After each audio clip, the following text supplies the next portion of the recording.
Jóngnar, vertu hjartanlega velkomin til mér í spjallið. Já, takk fyrir að bjóða mér. Ég er ekki alveg viss hvernig ég titla þig. Það er leikari, grínisti, rithöfundur. Hvernig titlar þú þig? Ég listamaður. Ég geri það nú oftast, sko.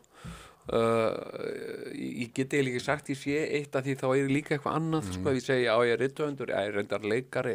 eða grínist og núna forsetaframbjóðandi, já, tilvonandi forseti, já. Við skulum vona það já. Það væri ótrúlega tvist svona í sögunni að því að þú náttúrulega ert með magnaðan feril aðalega sko í mínum huga sko sem útvarpsmaðurinn í Tvíhöfða. Mér þykir eitthvað svo rosalega væntum, það var bara, ég var bara horfði á þetta religiously, eða hlustaði meina ég. Já. Svo auðvitað komu fóstbræður og mín kynslóð er bara alin upp af þessu efni. Já. Og þegar þú verður borgarstjóri er auðvitað bara sögulegt moment, einhvern veginn, hvernig þú alþýðumaðurinn og grínistinn tekst á við stjórnmálamenninguna og Þannig að mér finnst þetta frábært að þetta bjóðið fram. Ég vil bara segja það, svo það sé sagt hérna. Já, mér finnst það líka. Ég er ógeðslega. Nei, menn þetta var mjög stór ákvörðun að taka, að því þetta er svona svolítið að á þessum tíma, þetta er bara rökkva eða stökkva. Og ég veit ekkert almennilega, sem sagt, hvernig hlutir muni þróast. Og þannig að svona, þú veist, ég fekk smá svona hnút í magann þegar ég var búin að taka þessa ákvörðun og ákveða bara að gera þetta. Segðu mér aðeins frá aðdragandanum að því. Hvernig fer að hugsa þetta og hvernig kemstu niður þessa ákvörðun að þú ætlir að kýla á þetta? Þetta kemur fyrstu bara eftir áramóta ávarp Guðna forseta. Þetta svona kom mér mjög óvart að hann skildi tilkynna þetta og þá einhvern veginn kom þessi hugmynd fyrst bara kannski ég ætti að skoða þetta eitthvað svona og en ég talaði ekkert um það og ég gerði ekkert meir úr því síðan fer fólk að koma máli við mig að nú sé minn tími komin, nú þú maður vera forseti. Þetta hefur verið hugsað áður, þessari hugmynd hefur verið hent fram áður. Já. Það er ekki nýtt. Nei, þetta kom fyrst upp þarna 2014-2016, fyrir kosningarna 2016.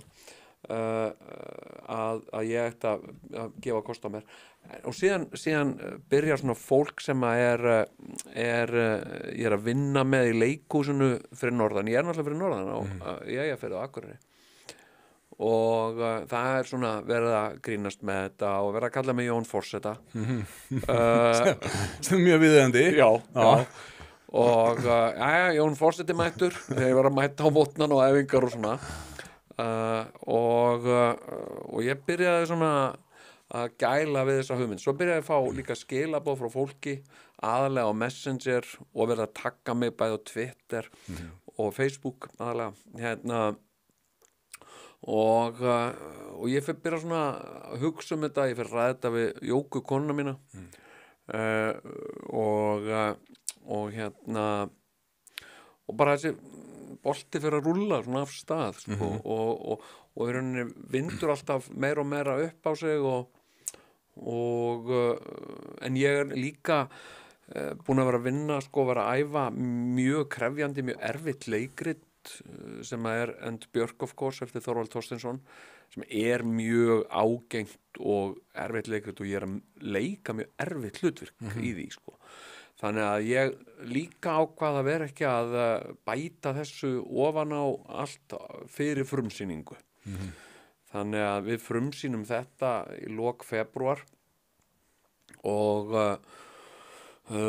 þá fer ég svona fullum krafti í þetta. Og leyfa þær að hugsa þetta almennilega. Já. Og hvernig þið vært að hugsa, hvernig Hvernig ert að máta sjálfa ef ég menna, þú veist, ok, jú, þetta hlutverk sem að ég gæti list af hendi og hvernig sérðu fyrir, hvernig forseti myndi Jón Gnarr verða þegar þú hugsaður það? Já, sko, ég hugsa með þessum svolítið svona hversdagslegan, þjóðlegan svolítið forseta og líka sko svona húmanískan eða svona hvað maður að segja sko svona manneskjuvænan forseta, ég veit ekki hvernig ég útskýra og svona kannski smá sveitó, sko fyrirmyndirnar mínar eru svolítið svolítið í æsku mína Kristján Eldjárn og þú sérstaklega Vigdís Finnbogadóttir sko. Því hún hafði bara gríðarlega mikil áhrif á mig sko, og ég hreyfst af Vigdísi í rauninni löngu áður en hún var forseti sko. Því hún var sko sjónvarpskona og ég var bara barn og ég bara hrifsta þessari konu, það var eitthvað bara við hana fasið hennar og útlitið hennar og hvernig hún talaði sem bara hreyf mig og þannig að þegar hún var forseti þá hafði það bara gríðarlega mikil áhrif á mig sko. Hvað ertu gamall hann 1980? Hvað árið fættur þetta? Ég er 67, þannig ég er 13-14 ára og hérna, þetta er mikið svona mótunar tími og mér fannst þetta líka eitthvað svona það að Vigdís verið forseti, mér fannst þetta eitthvað svona merki það getur allt gerst. Svo sannarlega, þetta var náttúrulega fyrsti kvenforsetin. Já, og einhvern veginn svona ég hafði heyrt svona út undan mér í kringum mig og fullorðnu fólki að það væri ekkit líklegt að hún yrði forseti en svo bara varð hún forseti og mér fannst þetta mjög magnað sko hérna þannig að sko en ég verð náttúrulega bara sko í öllu eiginlega sama hvað ég geri, þá er ég bara alltaf ég sko, þannig að ég verð voðal svona bara held ég Jón Gnarrlegur forseti sko. Þú gerðir þetta nú mjög vel að verða borgarstjóri Reykjavíkur. Já, takk fyrir það. Ég skal alveg segja það hérna bara besti borgarstjórin sem að við höfum átt. Æ, takk fyrir það. Og hérna þar ertu náttúrulega, þú veist, þú komst bara til dyrann eins og varst klæddur og ég man eftir þú sagðir oft, menn ég veit það ekki, ég kann ekki svara ég þarf að spurja hérna embættismennina og þú varst ekki að þykjast eitthvað hérna, er það ekki svolítið þannig sem þú myndir þurfa að taka forsetaembætti líka bara svona fá ráð eða hvernig? Jú, algjörlega hérna, ég myndi sko, og það hafa forsetar gert leitað ráða hjá þar til bara fólki og ég tók mér eftir því að Guðni forseti fundaði þarna með honum Ólafi stjórnmálafræðiprófessor stöðuna sem er komin upp núna sko og það er bara ekkert óeðlilegt til það og það er ekki rétt að taka ákvörðun þannig að fara inn í eitthvað herbergi og skríða þar undir sæng og liggja og stara upp í loftu og hugsa og taka ákvörðun þannig. Það er ekkert, það eru sjaldnast bestu ákvarðanir sem koma út úr slíku ferli, sko. Nei, þú frekar fær lánaða dómgreind. Það er svona eitthvað sem að þú notar ef þú þarft á því að halda. Já, og ég hef haft þá aðferð, sko, bara eins og með þessa ákvörðun. Þú veist, ég talaði við fólk sem að ég ber virðingu fyrir og bara þessa hugmynd sem að, þú veist, ég þekki og bara þessa hugmynd undir það og ég bara allir viljandi undir félagamenn sem ég veit að er mjög mótfallin þessu og er ekki stuðningsmaður minn sko. Máttu segja hver hann er? Nei. Það er Sigurjón Kjartansson? Nei. Ég sko, sko þannig að ég fæ dómgreind sko, og ég er ekkert endilega að leita að sko, fólki sko, sem er einhvern veginn að fara að taka undir það sem að mér finnst sko, eða það sem ég vil en En hefur hugsað út í svona mögulegar aðstæður sem getur komið upp verið þú forseti Íslands að svo til dæmis, við hljótum að þurfa að tala það tala allir það. Já. Það þessi málskotsréttur. Já, einmitt. Sem að í forseti tíð Ólafs Ragnars reyndist vera gríðarlega svona afdrifaríkt og örlagaríkt að hann skildi hafa notað hann. Já. Engin annar forseti hefur raun gert það en þetta klálega tól sem þarna. Já. Ég meina ef þú verir forseti á Bessastöðum og þú verir þess áskynja að væri eitthvað mál að fara í gegnum þingið sem að stór hluti þjóðarinnar væri óánægð með. Hvernig myndur þú nálgast það? Sko ég held eins og í tilfelli iSafe að þá var náttúrulega bara stór hreyfing á landinu sem barðist gegn þessum samningum og einhver fjölmennastu undirskriftalisti sögunar sem var afhentur og ég held væri ég í sporum Ólafs Ragnars Grímssonar forseta þá myndi ég mjög líklega að gera það sama að beita þessu valdi þessu synjunarvaldi og vísa þar með í þjóðaratkvæðagreiðslu en mér finnst það ekki léttvægt og þetta ekki eitthvað svona ákvæði sem að mér finnst ætti að auka vægi hvers vægi mér finnst þetta auka alls ekki notaði meira heldur en gert hefur verið þetta bara svona neyðarhemill mér finnst það já. Og ef bara mjög sértækar aðstæður skapast til dæmis ef það eitthvað ef það eins og þú segir stór hluti þjóðarinnar sem að berjast gegn einhverju sem að Alþingi ætlar að þvinga í gegn vilja þjóðarinnar eða skýrum vilja þjóðarinnar þá finnst mér að forsetinn geti stigið þar inn í og eins og líka bara ef það eitthvað sem að mér finnst ganga gegn bara mínum prinsipum skilur sem manneski til dæmis ef að Alþingi Íslendinga myndi til dæmis taka það upp að ákveða innleiða aftur dauðarefsingu þá myndi ég bara þó ég fengi enga undirskriftarlista þá myndi ég ganga gegn því eins og ég mögulega gæti og ef að Alþingi myndi síðan jafnvel bara samþykkja það og svona, þá myndi ég bara segja af mér því að ég myndi ekki vilja vera forseti í landi sem að væri með dauðarefsingu bara að því mér finnst það bara svo mikil grundvallarbreyting á samfélagsgerðinni og eða fara til dæmis að setja upp fara að vera með kjarnorkusprengjur á Íslandi eða eitthvað svona sem að væri bara mjög afgerandi en mér finnst þetta er svolítið svona eins og bara Bandaríkjaforseti og rauði hnappurinn mér finnst þetta bara þetta er bara nauðvörn sem ekki að nota af léttvægð en það eru ákveðna línur samt sem að þú myndir bara ekki ef það verið farið yfir ákveðna línur gagnvart þinni eigin samfæringu þá myndir þú líka geta sagt nei en þá myndi ég líka bara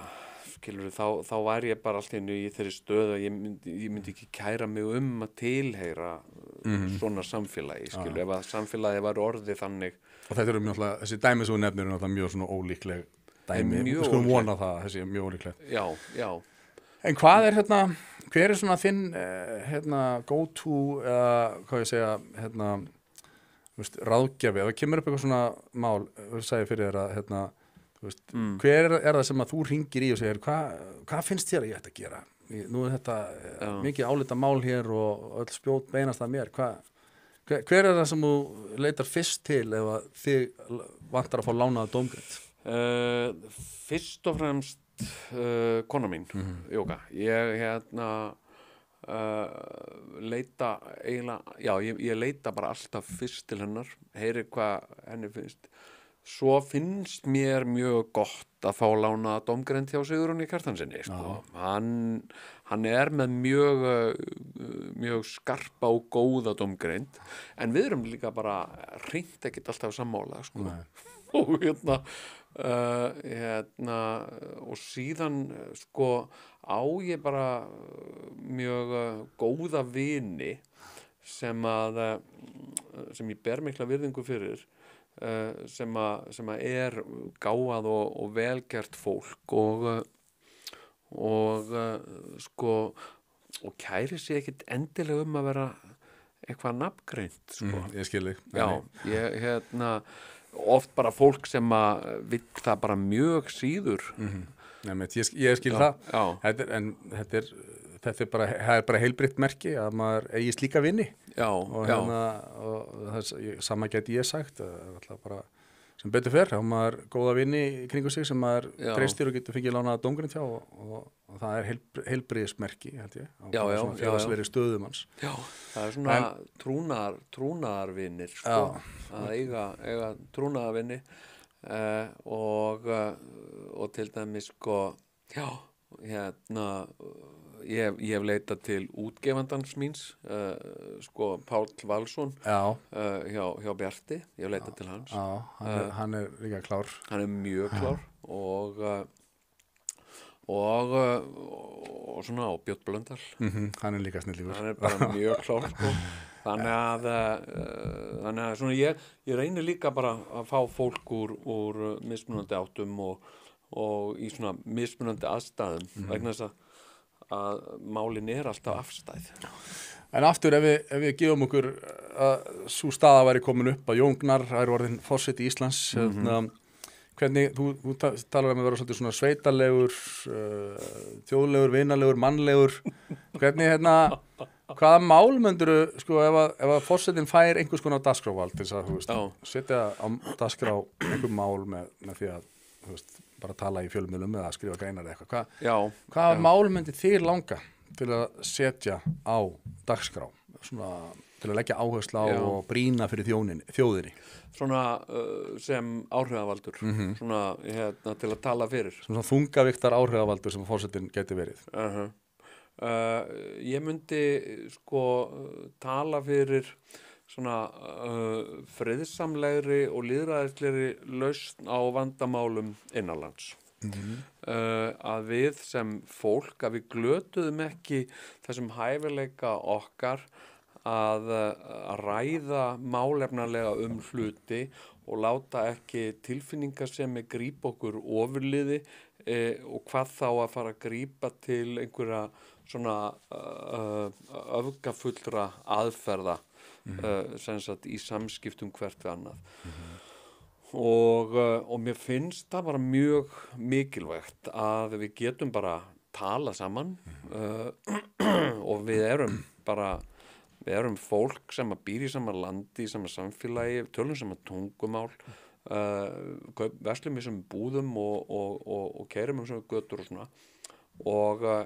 þó við séum ekki sammála allar hluti að þá þurfum við ekki að hætta að talast við eða að fara að sko að rífast og mér finnst vera meiri og meiri merki það í samfélaginu að það sé að gerast. Þú finnur líka fyrir þessari skautun sem margir eru að tala sem að er verið dýpri og dýpri. Það er augljóst, þetta var ekki svona áður. Nei. Ekki svona mikið. Nei, og sko, og mér finnst bara sko ákveðin tækifæri í því fyrir fólk, það hefur verið fyrir mig að eiga samskipti við fólk eða geta átt samskipti við fólk sem að ég er ekki sammála ég er bara einhverja hluti og þetta reyndi svolítið á þetta í borginni þegar ég var borgarstjóri þú veist að þá var ég til dæmis að eiga samskipti við það sem kallaði pólitískir andstæðingar og ég leit sko ekki til dæmis eftir hennan tíma ég tel mig ekki eiga neina óvini það er ekkit fólk þarna sem að ég bara get ekki eða get ekki átt samskipti eða eitthvað svona og ég hef ekkert það er ekkert krump gagnvart neinum þarna og það hefur bara verið mér mjög gott að geta og það er bara svona þroska mig sem mannesku að geta einhvern veginn skilið viðþorf annars fólks þó þau sé ekki mín viðþorf. Það ég er sammálaður, þetta er orðið alveg hálfgert bara ískikilegt vandamál, hvað sem sagt þeir sem eru ósammála í skoðunum virðast ekki geta rætt þær sín á milli að þess að vera bara í skítkasti og ég veit ekki alveg hvernig við höfum að breyta þessu. Hefur þú hugsað það? Hvernig hægt að hafa áhrif á þetta þannig að þetta þróist einhvern veginn til betri vegar? Ég held að það sé hægt upp að vissu marki og freka mikið að leysa mál með samræðum og með því að skapa einhvers konar þing þar sem fólk getur komið saman og átt samskipti þó þessi ekki sammála og það á nú að vera þannig á Alþingi Íslendinga en ég tel að forseti geti haft með mikið hlutverk, með stórt hlutverk í þessu og ég tekið sem dæmi ég hef verið 2 tímabil í Texas í Bandaríkjunum og mér langaði það er svo margt sem að mér langaði til að skilja einhvern veginn við Bandaríkin og ekki síst Texas það eru svo gríðarlega miklar öfgar og andstæður í svo mörgu þar og það er svona kúltúr þarna sem er mér mjög óskiljanlegur mjög framandi eins og byssukúltúrin í Texas og mér langaði svo til þess og það var bara ein aðal ástæða þess að ég þáði það að boða að koma þangað var mér langaði til þess að bara skilja þetta betur og náður að skilja þetta eitthvað betur á lokum og ég man eftir því þú hefur látið mjög vel af dvölþinni í Bandaríkjunum ég elska Bandaríkin en leið er ég sorgmæddur yfir stöðunni þar í svo mörgu og ég finn til með þeim að svo mörgu leyti og það er margt sem ég skil ekkert þú veist það er svo margt í pólitíkinu þetta sem bara og kúltúrnum sem ég skil ekki en ég bara svona þú veist ég umber það og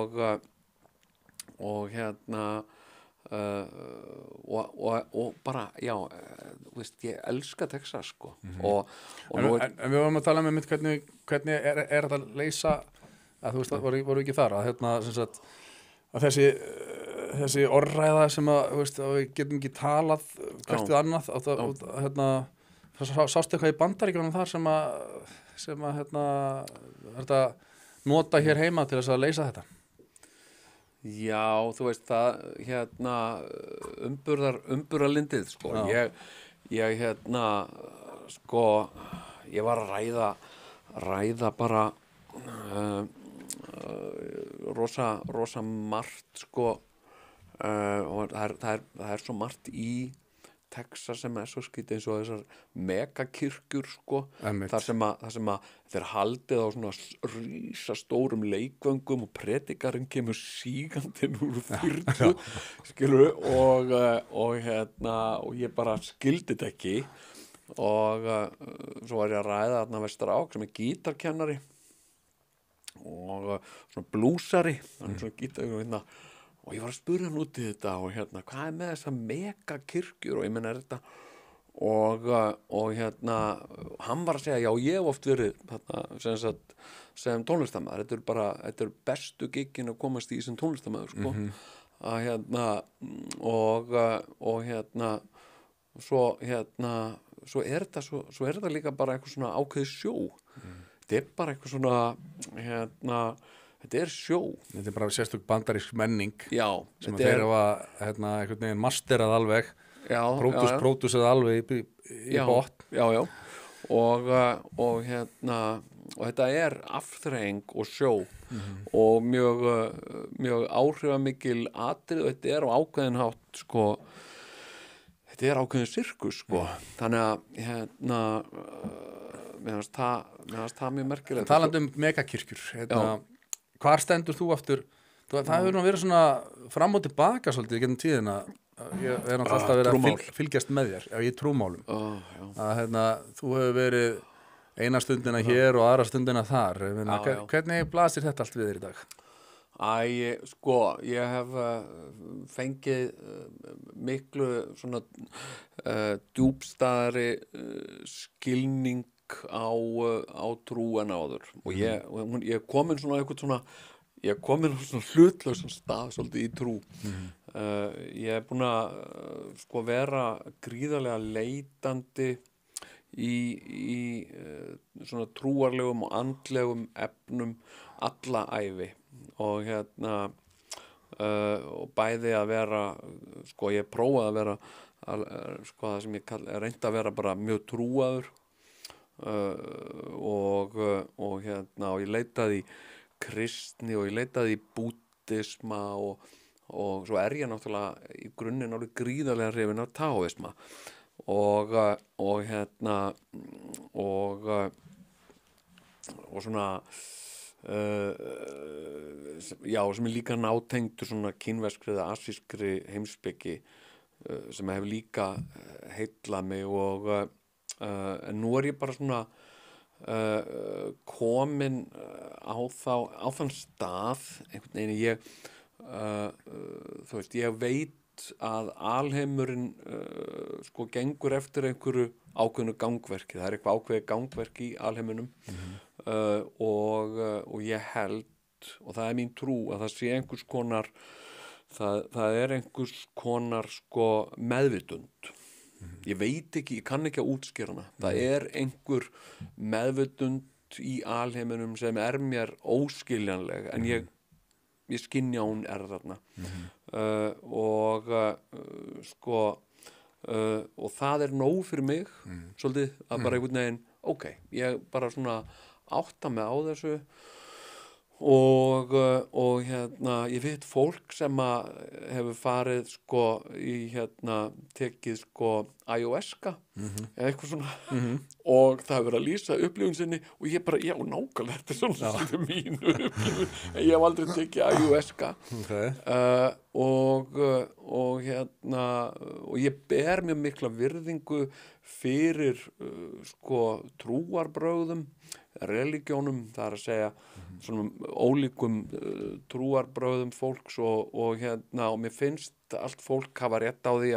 að iðka sína trú svo framalega sem það gengur ekki einhvern veginn í berhögg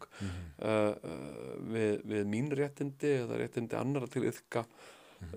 trú eða ekki trú sko og það er að segja að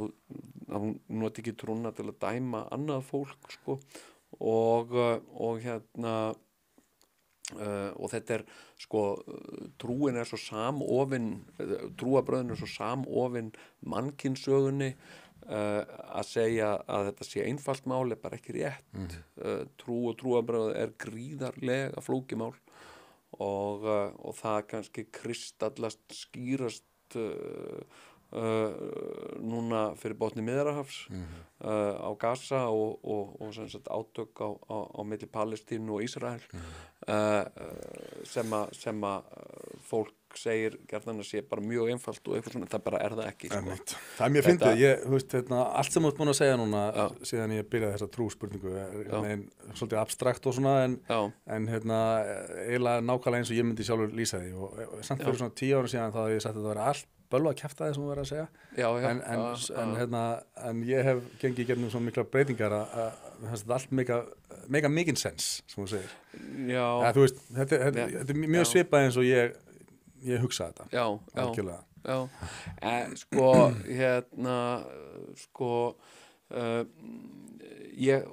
og það er svona og þetta er líka svolítið marglaga ég átta mig til dæmis á því ég myndi skilja það sem er humanista og ég set bara manneskuna í fyrsta sæti og mannréttindi en leið þá er ég sko, þá er ég sprottin upp úr bara gríðarlega kristnum jarðvegi. Ísland er mjög kristið land og hefur alltaf verið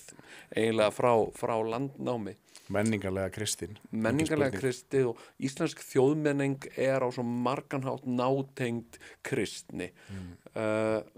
Og það er ýmislegt sem að við erum alin upp við, svona ákveðin gildi, til dæmis að vera góð við náungan eða fyrirgefa fólki, sinna þeim sem eru minni máttar og svona, sem eru líka ekki vera dómhörð, ekki kasta fyrsta steininum og svona þetta er mjög mikið sko, sem er líka grundvallar hlutir í kristni og sérstaklega í boðskap Jesú Krist sko. þannig að ég get ekki þú veist, ég er bara svo mikið samsettur úr þessu að ég get ekki losnað undan þessu, þetta er bara svona skilur, þú veist, eins og alltaf lifa á Íslandi og tengjast ekki kapitalism á neitt nátt, það er bara ekki hægt þá þarftu bara þú veist, það er ekki hægt. Já, við erum kapitalist kristið menningar samfélag. Já, og hvort sem okkur líkar það betur að verð þannig að sko en finnst þér eitthvað skrítið að við séum með íslenska þjóðkirkju, þessi lúterska sem er þjóðkirkja? Já, það er nú sko skipta skoðunum það hvort við séum með þjóðkirkju eða hvort hún sé sem sagt ríkiskirkja. Mér finnst eðlilegt og mér finnst ekkit óeðlilegt að við séum með kirkju hvort að rekstrarformið á henni er nákvæmlega eins og það ætti að vera, hvort það er algjörlega rétt, veit ég ekki en ég er náttúrulega sjálfur sko tilheyri sko kaþólsku kirkjunni. Já. Ég er náttúrulega likki sko. Hefur alltaf verið í kaþólsku kirkjunni? Nei, hvenær gerist það? Það er langt síðan sko. Ég og það einmitt sko byrjaði á svona tímabili hjá mér sko, þar sem að ég var var gangi í gegnum alveg gríðarlega mikla erfiðleika og svona persónlega erfiðleika og bara svona í lífinu sko og ég bý í Vesturbænum bara við Landakotstún og mér fannst mjög gott að fara út í Landakotskirkju. Það var bara ég hef haft svona tilhneigingu til þess að fara á staði sem eru kyrrlátir ég kann ekkert sérstaklega við mig í mannmerð og látum ég er heyrnarskertur sko, ég er með heyrna Þú séð út með heyrnatæki já. Ef glöggt er skoðað Já og ég kann mjög vel við mig í kyrrð og og fór oft út í Landakotskirkju og bara satt þar og hafði mjög gott af því og íhugaði og svona og var þar yfirleitt einn en síðan svona fór ég að hitta eitthvað fólk þar og eitthvað fólk sem fór að taka eftir mér og svona smátt og smátt fór ég að tengjast meira og meira þar inn sko og tók kaþólska trú og það var bara mjög mikilvægt fyrir mig og mjög persónlegt. Er það einhver svona seramónía sem er gerð að því tilefni? Já. Og sko og en síðan bara var ég þar og og það var fullt af fólki bæði minni fjölskyldu og svona vinnur og svona sem og ég líka bara fólk í samfélaginu En þá hefur á þessum erfiða tíma sem þú nefnir í lífinu fengið svona eitthvað skjól í trúnni eða hvað? Myndur þú lýsa því þannig? Já. Fengið huggun eða skjól? Já, ákveðna fróun sko og ákveðin stuðning, ákveðna von kannski og en sko en síðan bara urðu þarna svona ömurlegir atburðir þarna í Landakoti Já, alveg rétt. og það hafði bara mjög afgerandi áhrif á það að ég ákvað að tengja þessu ekkert meira sko. Já, Ég bara svona, já, ok, bara þetta, mér varst búið svona svolítið að skemma þetta fyrir mér sko. Þannig að það var fólk þarna sem var hérna, bara ekki, já, voru bara svartir sauðir í raun og veru, hérna, já, einhver prestur og nunna sem að fáru miður fallegar sögur af. En Já, það er nú liðin tíð. En hérna þetta var bara ömurlegt, þetta var bara algjörlega ömurlegt og já. En ég vil langar að spyrja það því að það er náttúrulega þannig að svona erfiðir tímar og áföll eru kannski það sem að hérna til lengri tíma er það sem að styrkir mann mest eða það sem að móta mann svolítið sem manneskju. Og má ég spyrja þig svona ef þú ert beðin að lýsa, þú veist, hvað er svona það erfiðasta sem þú hefur gengið í gegnum á þínu æviskeiði? Já ég er nú búinn að ganga sko í gegnum svona nokkur víti sko hérna sem að sko hafa með margt að gera sko, ég veit það ekki það er svolítið eins og að gera upp á milli barnanna sinna sko. Að gera upp á milli áfallana. Hérna það er sko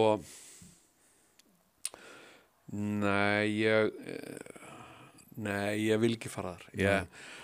En þú hérna, þú lýsir þetta í hérna bókunum þínum, svona,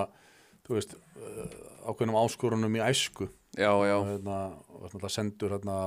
heimavistarskóla og hérna, myndirðu svona fyrir þá sem ekki var að lesa bækurnar og svona, myndirðu, ef þú dreigur það saman, myndirðu segja að það voru átt erfið æsku? Sko nei, í rauninni ekki sko. Ég vegna þess að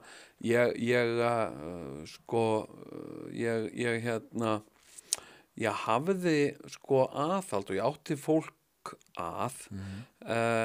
og miðað við mörg önnur og þá átti ég ekki erfiða æsku vegna þess að ég veit sko það var alltaf einhver spotti sem að í mig sem sagt frá fólki sem að var mér velviljað og síðan hef ég líka sko það sem ég bara kalla mína góðu greind sko til þess að svona að leiðbeina mér en því fannst ekki faðirinn eða pabbi vera svona sýna þér eitthvað fálæti eða Jó, við áttum að ógæslega erfitt samband sko, hann var líka alveg stórskrítinn sko. Sérstakur kall. Hann var mjög sérstakur sko. En ég hef nýtt þetta í minn feril sem grínisti sko, pappa minna mjög mikið sko. Hann er Georg Bjartfreðarsson er mikið bara á pappa og mjög mikið af karakterum sem ég hef búið til og pappi var bara mjög sérkennilegu maður og til dæmis það er oft talað um það sko að þegar ég er með smásálir í tvíhöfða það er eitthvað svona kall sem talar eitthvað og byrjar svo að hvísla það er pappi var alltaf þessu alltaf að hvísla hérna og sérstaklega ef maður vildi leggja áherslu á eitthvað við mig sko þá fór hann að hvísla og hérna ætla að vera duglegur og hérna ætla að sinna ætlum að góða duglegur og gat verið svona óþægilega barnalegur og skrítinn sko og hérna sko og ég man það var svona hérna ég hætti að reykja sko einhvern mann þegar ég verið kannski 16-17 ára hætti að reykja og ég sagði pappa hérna ég bara hætti að reykja og já, duglegur og eitthvað svona og hérna, svo byrjaði ég bara aftur að reykja og ég bara gatið ekki og og svo kom pappi og kannski 3 vikum seinna kemur og hitti pappa og ég er reykjandi, bara reykja og hann bara svona missir andlit. Hvað er það að gera? Reykja? Varst þú ekki hættur að reykja? Og ég segi, jú, ég bara hætti við að hætta. Ha? Og ég er búin að segja öllum að þú sért hættur að reykja og það er allir búin að vera svo glaðir að þú ert hættur að reykja. Já, og já, og nú ert þú búin að gera mig að legar. Þetta var allt svona, já, þetta var svo skrítið. En sem sagt, ég hef notað þetta er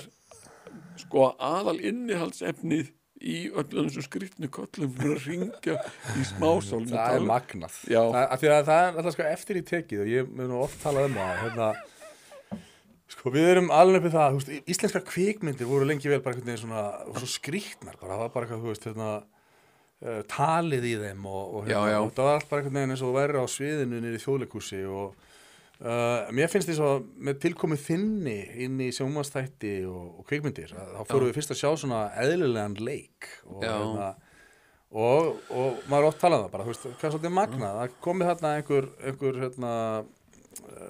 götustrákur, eða hvað við kalla sem hefur aldrei farið í leiklistarnám og skýtur þeim öllum referras og er bara langbesti leikarinn, er Jón Gnarr og það er þetta, allir þessi karakter sem þú hefur verið að leika í gennum tíðina. Hvað heldur þú? Hvernig nærðu þessari fullkomnu að skapa karaktera og leika fólk svona eins og þú gerir? Já, ég held sko, það sem hefur alltaf verið sko meginstefið í öllum mínum verkum er íslenska og flestir karakterar mínir byggja á mjög sterku sko tungutaki að þeir segja einhver ákveðin orð eða nota ákveðið orðalag og Georg Bjarnfreðarsson er skýrasta dæmið það En student það var mjög gott sko en líka þú veist svona karakterar eins og Suður Sigfús það eru svona ákveðin orðasambönd sem að ég er að leika mér með og ég hef haft á kenningu og ég hef haldið því fram það séu 2 íslenskur í Íslandi og það var mín upplifun strax sem krakki að það er hinn skrifaða íslenska og það er hinn talaða íslenska og það er ekki alltaf eins og þegar ég skrifa heldur þú að mamma komu eftir þá er það sagt hannig en þegar ég segja það þá segi ég heldur það að mamma komu eftir og það verður öðruvísi og að því að töluð íslenska er ólík skrifaðri íslensku en við erum svolítið Íslendingar erum svolítið bókstafstrúa þjóð við leggjum svo óbúslega mikla áherslu á bækur við byggjum menningu okkar að mjög miklu leyti á bókum og bókmenningu það er að segja íslenskum fornritum og leikhúsmálið hefur orðið svolítið svona, þetta bókstaflega mál sem sagt og þá hefur það brunnið við að leikari segir heldur þú að hún komi á eftir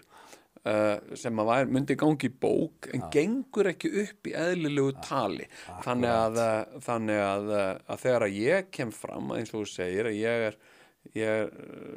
svolítið svona götustrákur þá segi ég ekki heldur þú að hún komi heldur segi ég heldur þú að hún komi og allt í nú hljómar það miklu eðlilegra og þetta er munurinn og það er ekki heldur eins og bara ennþá eins og ég er ofta að kannski svona að berjast við ennþá það er ekki á neinn hátt ómerkilegra hið talaða íslenska mál er ekki á neinn hátt ómerkilegra heldur en hið skrifaða mál og þetta hefur oft valdið mér svona heilabrotum af því að ég hef náttúrulega unnið ég held að engin Íslendingur hafi unnið með íslensku frá svo mörgum vinklum, ólíkum vinklum eins og ég að ég hef unnið með hana skrifaða sem sko sem bóklega íslensku, ég hef talað hana í útvarpi og ég hef sungið hana og ég hef unnið með hana í sjónvarpi og kvikmyndum sem persónur Þetta hefur gert allt saman án þess að vera sérstaklega lærður í íslensku eða leikhúsfræðum eða öllu þessu sem þú tekið fyrir hendur, þú komið bara að þessu sem Já. Sko kunnáttáminn í íslensku byggir alveg fyrst og fremst bara á ást. Ég elska þetta tungumál. Mér finnst þetta algjörlega æðislegt og mér finnst sem sagt finnst það gefa mér rétt til þess að leika mér og hafa skoðanir. En varst þú ekki að glíma við lesblindu eða eitthvað? Jú, ég er lesblindur. Er lesblindur og hérna og mín lesblinda hún kemur miklu meira fram sem skrifblinda og það er kannski eitt mitt svona erfiðasta viðfángsefni það sem mestu erfiðleikarnir sem ég átti við að etja sem krakki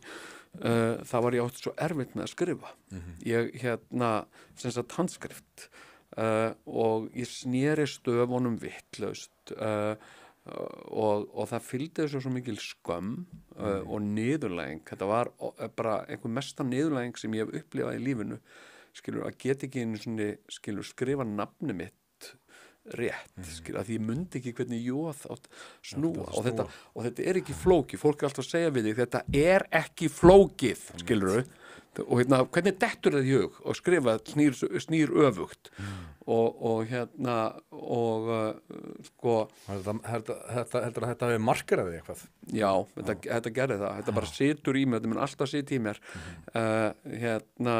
sem sagt að það var verið að æpa á mig gerð þetta, þú veist bara og líka bara eftir því sem ég var stressaðari því meiri villur gerði ég sem sagt en það er magnað þú eins og Máni vinnu minn hann er nákvæmlega svona eins og þú brilljant í hugsun og getur bladrað alveg eins og vélbyssu kjaftur en hann skrifar eitthvað það maður bara hvað ert að segja hann er algjörlega skrifblindur veistu hvað game changer fyrir mínu lífi það var lyklaborðið þegar ég sá lyklaborð ég fekk bara gæsa húð upp og niður nú þurfti ég ekki lengur að muna hvernig jóð sneri ég ítti bara á það og þá kom það og þetta var bara Er það galdurinn, ég meina, ég hugsaði þetta líka að því að þú gerir, voru þetta ekki 3 bækur svona æviskeiðið þitt? Jú. Útlægin, Indjáninn og Sjóræninginn, sem voru alveg brilljant bækur. Já, takk fyrir það. Ef ég hef ekki sagt þér áður, ég segja það núna, virkilega góða bækur. Ég hugsaði mig til að lesa, hvernig getur þessi maður skrifblindur og þú væntanlega þá bara fengið fólk til að lesa yfir eða hvernig gerir það þú ert að skrifa svona magnaða bækur eins og þú gerir? Jú, ég hef notið hjálpar og samstarfskona mín Hrefna Lind Heimisdóttir hefur unnið með mér og hjálpa mér og svo hef ég haft ritstjóra eins og Pál Valsson til dæmis Það er drullu erfitt að skrifa bók, er það ekki? Það er mjög erfitt Hvernig byrjar þú? Lestin á diktafón eða hvað, mér langar svo að vita hvað er besta leiðin til þess að skrifa bók þegar maður er ekki Guðmundur Andri Thorsson Já, ég það er í rauninni engin ein aðferð betri en önnur ég hef stundum ég hef skrifað bók þannig að ég hef sett niður svona ákveðið svona ferli ákveðna kafla og svo ég fyllt í þá og svo var einu svona ágætur vinnur minn sem langaði að skrifa bók en hann var alltaf að leita hann var alltaf að hann fann ekki tíman til þess hann langaði svo að geta gefið sér tíma til þess að skrifa en og var alltaf að sjá fyrir sér einhvern veginn að fara í 3 mánuði í sumarbústað eða eitthvað svona og ég stakk upp að við hann að hann myndi bara prófa að skrifa 1 blaðsíðu á dag og hérna sko, og eftir ef þú gerir það, og hann gerði það og hann var komið sko 350 blaða sinna bók eftir eitt ár. Já. Og þetta verður ekkert neitt gríðarlegt ofverk og hérna og það var bara svona aðferð sem að virkaði fyrir hann. Ég veit ekki hvort að það myndi virka fyrir mig sko, þó ég hef En fannst þér ekki þegar þú ákveður fyrst að skrifa bók og byrjar á verkinu, var þetta ekki að vaksa þér svolítið í augum fyrir mann sem að kemur úr svona bakgrunni með skrifblindu og svona, manstu það, var það ekkert svona sko, þetta verður erfitt? Nei, sko sko lyklaborð breytir öllu fyrir mig. Það er að segja auðvitað gerir það ekki allt fullkomið sko, en það gerir mér kleift að slá inn setningarnar og vissulega eru stafsetningavillur og svoleiðis, en þá býður líka tölva yfirleitt upp á að vera leiðréttinga, sjálfvirk leiðréttingaforrit sem að stinga upp á því að þú breytir eða breyta bara jafnvel sjálfkrafa fyrir þig sem að hefur breytt miklu fyrir mig varðandi stafsetningu en sko ég held minnst eins og þegar ég skrifa leikrit hérna, nú hefur ég skrifað nokkur leikrit og þá hef ég yfirleitt haft einhverja mjög ógreinilega hugmynd í huganum og ég hef bara sest niður og byrjað að skrifa og þá er ég svona svolítið eins og ég sé að rekja eitthvað svona þráð sem ég veit ekkert alveg hvert liggur skilur ég bara rekja hann eitthvað áfram og allt í henni er bara komin á einhvers stað sem að ég bara hafa Sagan verður bara til með skrifunum í skrifunum já, hérna ert þú eitthvað að pæla að skrifa? Já, sko, mörg ár það hafi mér langað til að skrifa bók og það er á svona bucketlistanum að gera eitthvað en mér finnst þetta svolítið svona vext mér svolítið í augum og ég hef velt fyrir mér einhverju hafa sagt um að ég bara fara út að labba og tala inn á diktafón og svona, en svo er þetta að finna tíman en þetta er briljant með eina blaðsíðu á dag kannski eitt góðan við þetta já síðan er sko hérna sko þú veist, þetta er svona eins og að smíða eitthvað ég hef stundum svona farið af stað í að smíða eitthvað til dæmis kofa segjum, ég hef farið af stað í að smíða kofa og hérna svona garðkofa skýli eitthvað og hérna og ég byrjað og hérna og þegar ég er að smíða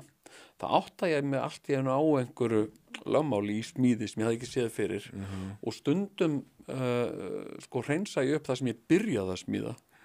af því að það var ekki nógu gott af því ég get gert það betur og það er svolítið þannig í skrifunum að þú byrjar að skrifa eitthvað og það leiðir það eitthvað áfram og meðan þú ert að þessu þá verður alltaf betri af því þú ert að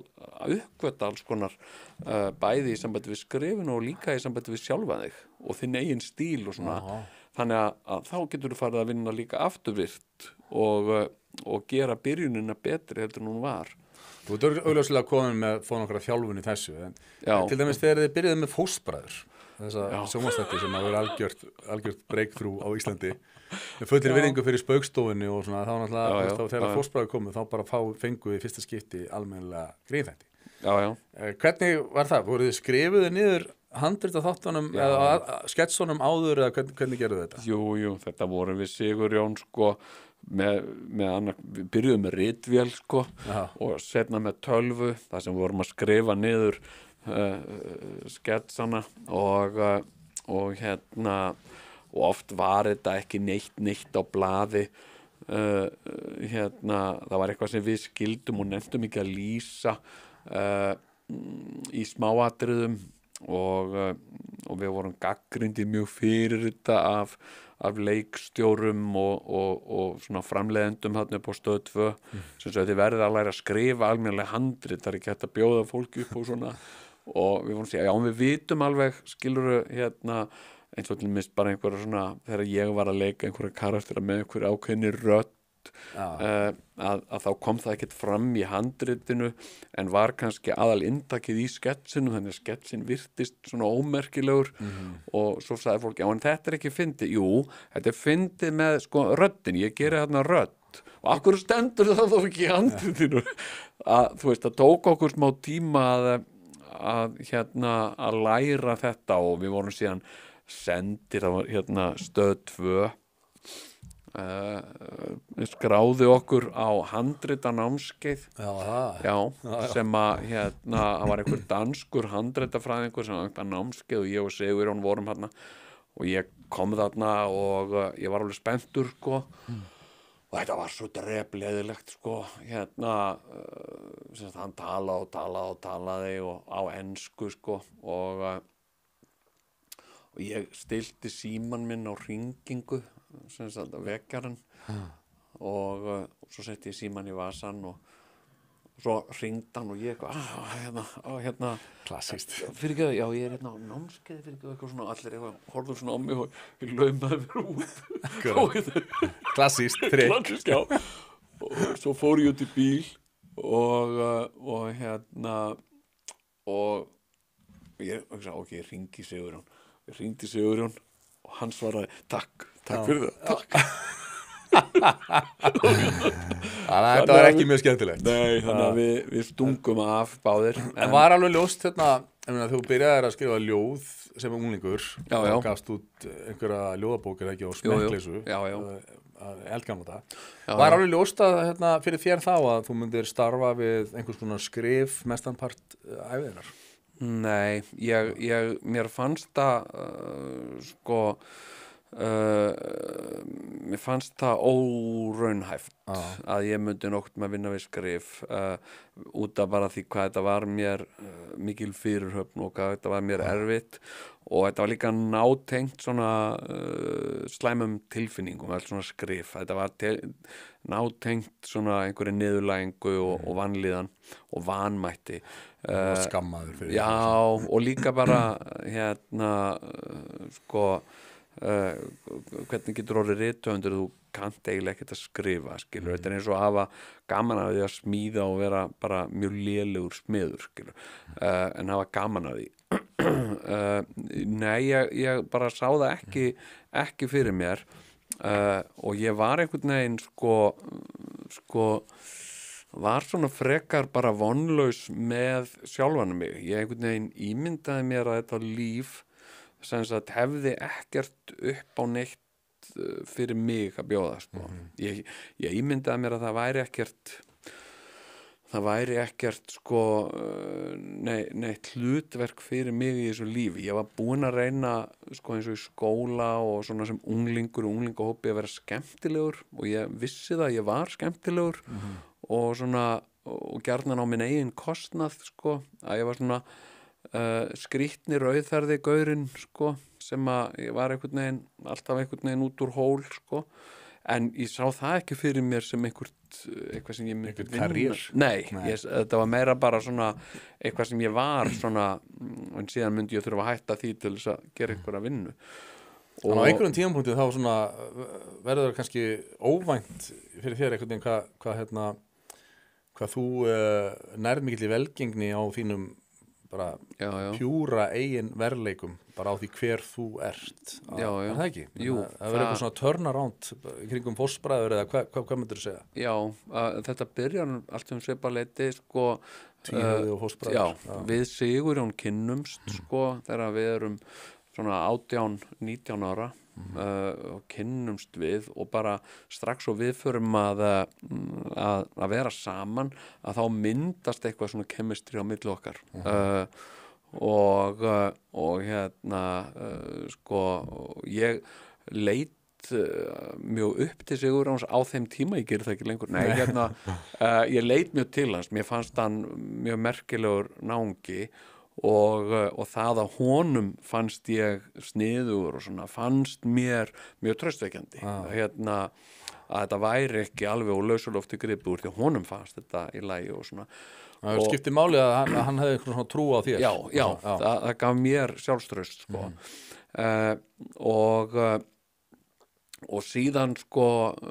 að vera leikari, að byrja að leika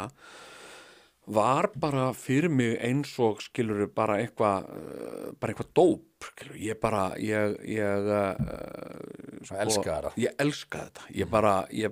Ég gat verið sko, ég gat sleppt í að sofa ef ég gat bara leikið og síðan að eyða tíma í að búa til eitthvað sem ég ætti síðan eftir að leika. Það var bara hluti af þessu, það var bara hluti af þessu ferli sko og þarna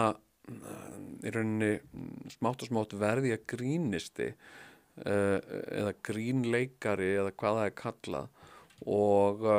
og síðan sko og ég var náttúrulega alæta á grín sem sagt, og aðalega bandarískt og enskt breskt grín og svona grínmyndir, grínþættir og uppistand, stand-up og sko síðan flyttið til Svíþjóðar 1989 býð þar til 91 eitthvað svoleiðis og þar sá ég stand-up á sænsku og ég vissi ekki svolítið að það er til ég hélt að það væri bara á ensku það væri ekki hægt að gera svona nema á ensku það væri bara Richard Pryor og einhverjum svona garar já, Eddie Murphy og ég held að það væri bara eitthvað svona sem ætti bara að gera á ensku það væri ekki hægt að gera þetta að þetta var ekki til á Íslandi og þarna svo ég að þetta var verið að gera þetta á sænsku og þetta var fyndið og mér fannst bara ógeðslega fyndið að það var að segja eitthvað svona brandara á sænsku og þar sem við var að segja þetta á sænsku þá hlaut að vera að segja þetta á íslensku líka þannig að þegar ég kem aftur hérna heim til Íslands þá fer ég að fikta við þetta já, bara þarna 1990 eitthvað snemma og fer ég svona að og þetta byrjar sko svolítið í partíum og svona og ég fer svona að nota tækifæri sko þegar var svona kannski leðileg partí þá fer ég að vera með smá mónologa tala um eitthvað, sé eitthvað eða fyrir að tala þú veist kindur eða sveitina eða svo gerður þau uppistandi ég var einu sinni nörd ég átti það á Vaffa-OS spólu og það náttúrulega var algjört breakthrough fyrir íslenskt uppistand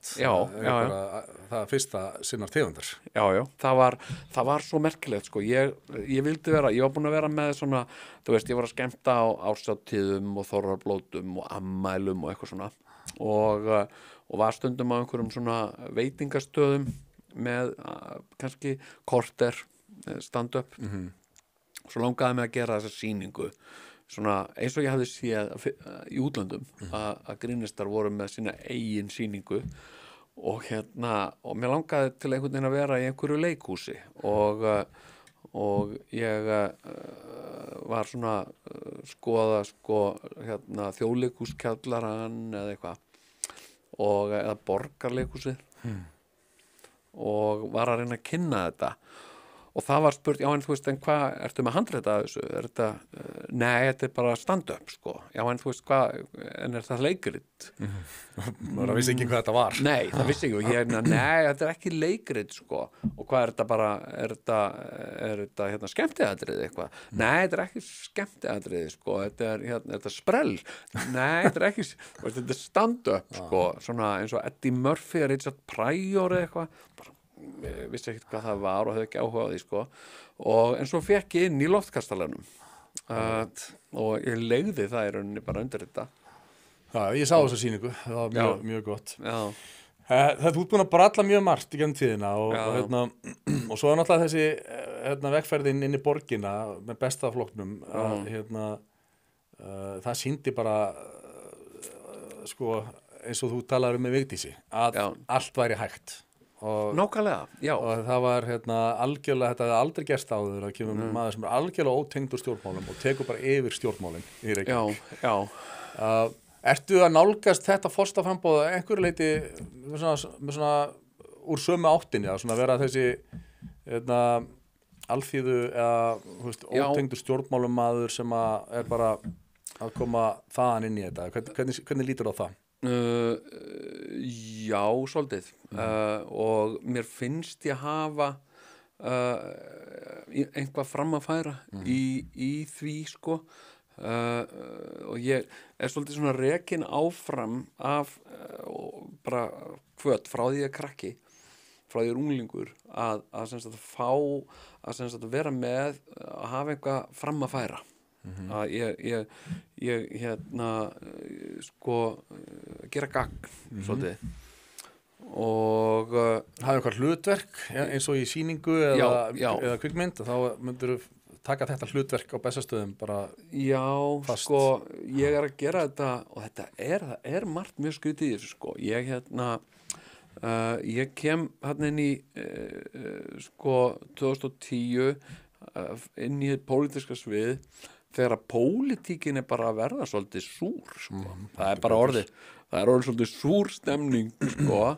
og síðan ákveði ég að fara í forseta framboð núna og það er ekki hægt að neita því að pólitíkin er líka orðin svolítið súr hún verður alltaf mjög súr reglulega og það er engin spurning það er svona það er Katrín Jakobsdóttir, hún er náttúrulega kemur núna rosa læti kringum hennar tilkynningu og samkvæmt könnunum sem voru reyndar gerðar akkurat þegar hún er sem, það er allir að tala um hann í fjölmiðlum þegar þessi könnun er gerð þá fer hún hæst en hún er náttúrulega fulltrúi einmitt þessara pólitíkurs sem að er niður á Alþingi og er búin að vera það í 15 ár eða að hérna og þú ert akkurat eitthvað allt annað, er það ekki? Jú, ég er náttúrulega bara sjálfstætt starfandi listamaður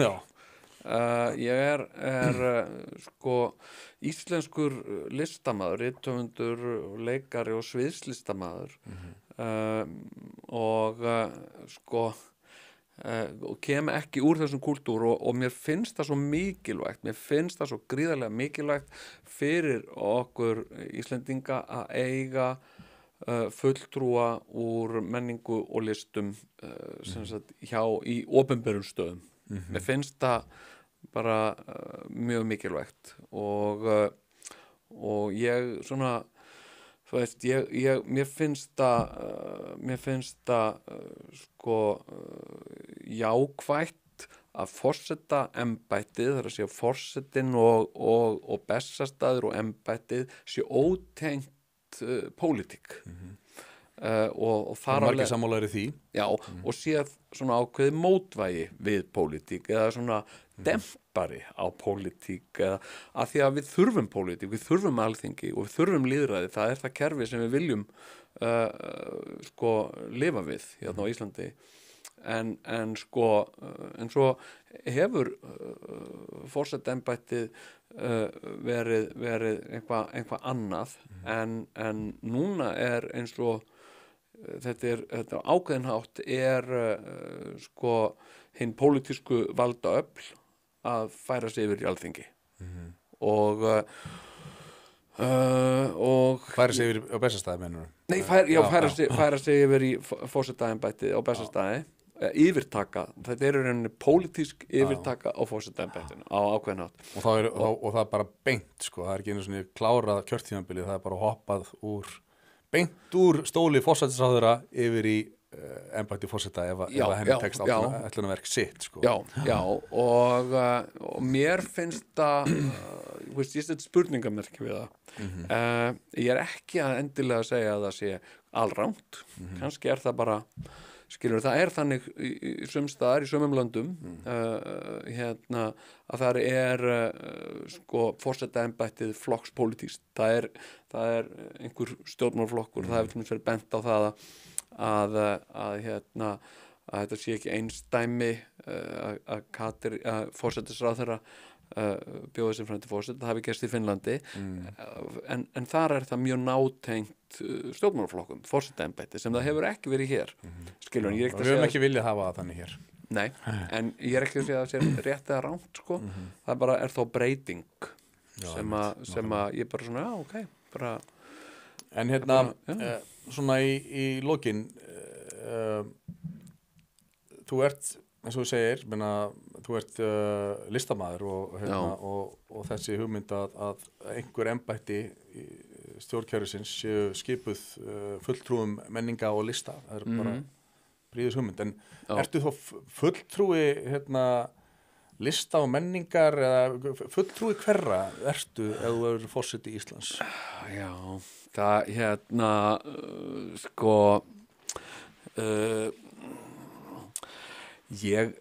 sko mér finnst bara listir og menning vera bara svo stór hluti af okkar menningu, okkar kúltúr ég myndi segja að ég væri fulltrúi hins almenna borgara, ég myndi segja það ég og bara fulltrúi allra Íslendinga og og mér finnst bara mjög mikilvægt að hið listræna vægi sé til staðar inn í stjórnkerfinu vegna þess að sá sem að hefur listrænan skilning hefur líka oft meiri svona þroska þegar kemur að meðlíðan og að skilja annað fólk og ég held til dæmis að það hafi gagnast mér gríðarlega vel í embætti borgarstjóra, til dæmis það að geta mætt fólki og hlustað á það og meðtekið það án þess að ég væri endilega með einhverja lausn á þeirra málum skilur, og það en það er oft þannig í pólitíkinu þegar þú ert ekki með lausnina að þá reynur að forðast að hitta fólkið af því að þú hefur ekkert við það að enga lausn fram að færa við það en þetta vinna listrænt hið listræna ferli það er kryddað svo mikilli óvissu og óvissan er svo mikilvægur hluti af þessu kreatífa ferli og mér finnst það mjög gagnlegt að geta yfirfært það inn í stjórnsýslu að viðurkenna óvissuna af því að hún er oft það er eitthvað sem fólk er að forðast óvissuna, er þetta ekki óvissa nei, alltaf að neita því að það sé óvissa eða og hvað, og veist þetta ekki? Jú, auðvitað veit ég þetta og eitthvað svona en viðurkenna óvissuna og mæta henni eins og hún er já, og líka viðurkenna vanmátt og það er í pólitík og líka í þessu svona, hvað maður segja, íþróttamentaliteti að þar er til dæmis vanmáttur illasíður sem sagt og ekki séð sem styrkleiki en í listrænuferli þá er vanmáttur oft mjög mikill styrkleiki þannig að ég og þetta og nákvæmlega þetta er líka svo ofta verki bara í daglegu lífi fólks einmitt öll upplöfið vanmátt og óvissu það er bara partur af lífinu já, og líka þú veist þetta bara að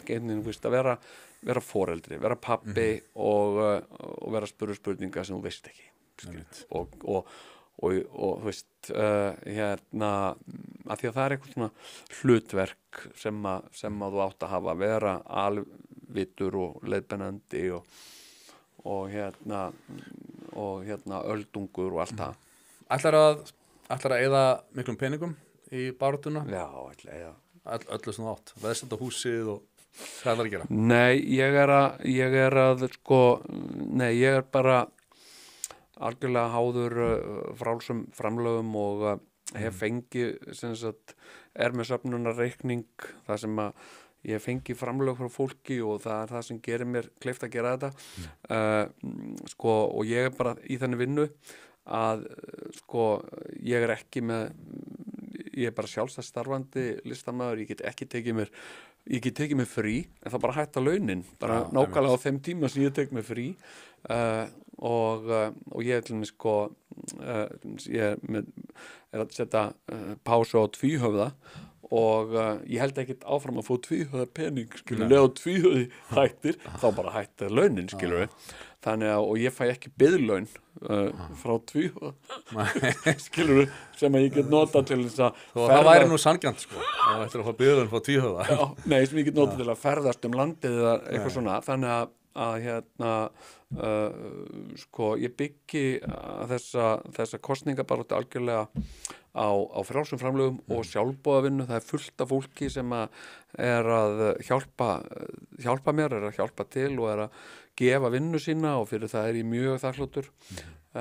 Þannig að ég ætla að reyna að eyða, sko, auðvitað mun ég beint og óbeint eyða einhverju af mínum eigin penningum í þetta, en ég ætla að reyna að halda því í lágmarki og mér langar til að reyna að koma bara út á sléttu í þessu. Okkur tókst að gera það með bestaflokkinn. Besti flokkurinn kom út á sléttu þegar hann var lagður niður. Skilaði bara hrein og klári bókhaldi en ekki einhverju stóri skuld eins og margir. Sviðin í jörð eins og margir aðrir. Nei. Herði, ljómandi gott, Jón Gnarr, það er hérna heiður að fá þig hérna í stúdíóið og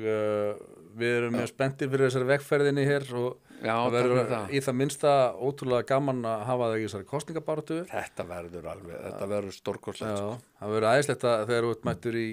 sjónvarpsdebattin með hérna frambjóðundunum og allt þetta.